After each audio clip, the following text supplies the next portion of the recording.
gagawa tayo ng banana meatloaf uli. Ang ating gagawin ay 4 na saging na lakatan. Dudurugin natin yan.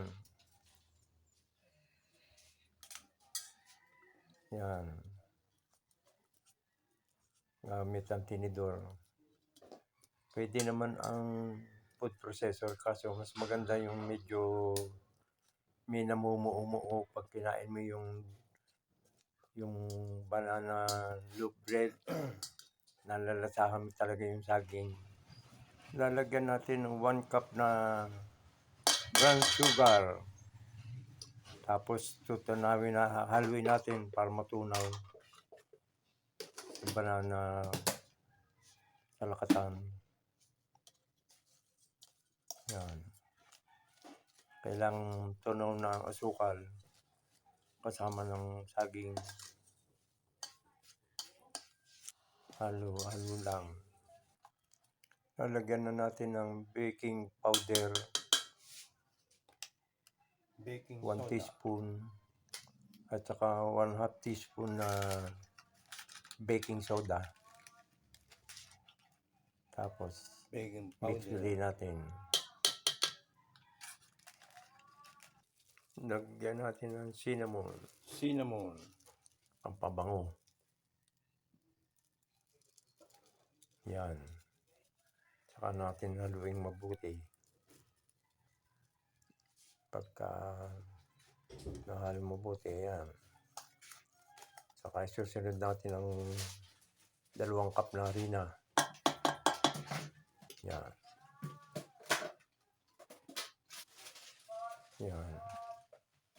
Ang bango niyan pag naluto. Haluing maigi para ang cinnamon ay mix sa banana. Tapos lagyan natin ng 2 cup na all-purpose flour. Yan. Tapos haluing maigi para yung walang namumuo. Sala namin. Haluin natin maigi. Aalisin natin yung lahat ng namumuong flour. Ang material lang namumuo yung saging. Maigi ang pagkaluto.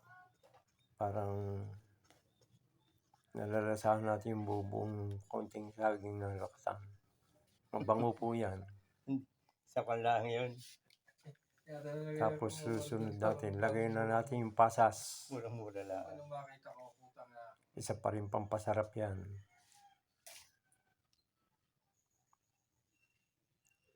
Yan.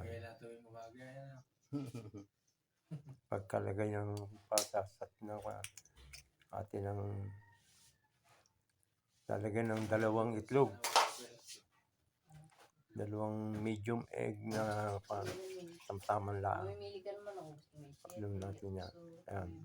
Pinapasama pang konting balat sa pagkakadurog. Kasi natin yan. Yan. Tapos haluin maigi. Ayun, halong-halo. Pag maging kumpurit na ang itlog sa ating mixture. Hindi naman nila yung cellphone ko. Ewan ko.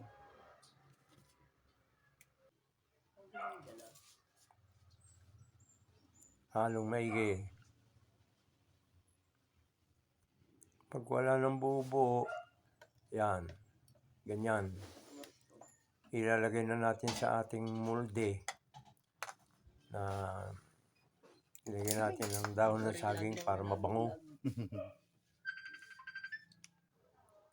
Sa ating tinimpla ay nakadalawa tayong molde ng ating mixture. Yung sa 2 cup na ating ginamit, yun, 2 po yan.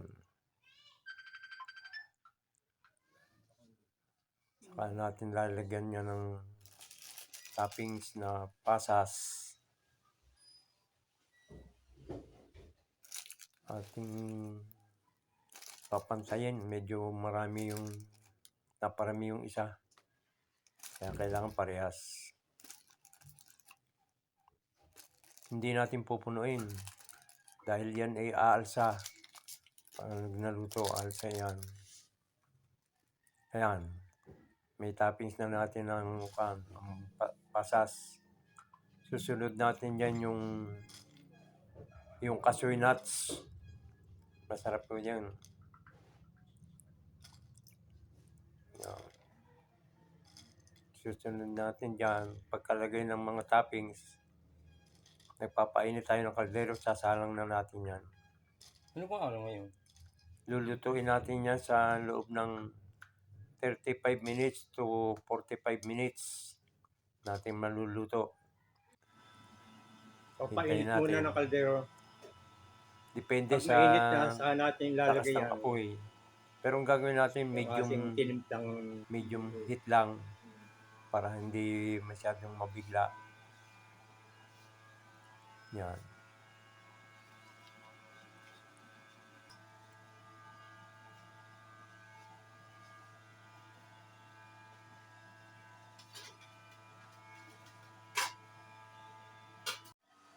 Yan. Nakasalang na. Hintayin natin ng 35 to 45 minutes. Maluluto na yan. Tingnan natin. Yan.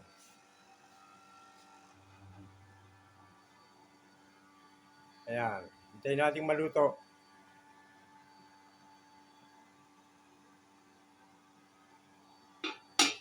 Takpan uli natin. At maghintay tayo ng 35 to 45 minutes. At ang tamang apoy lang. Ayan. Luto na po ito.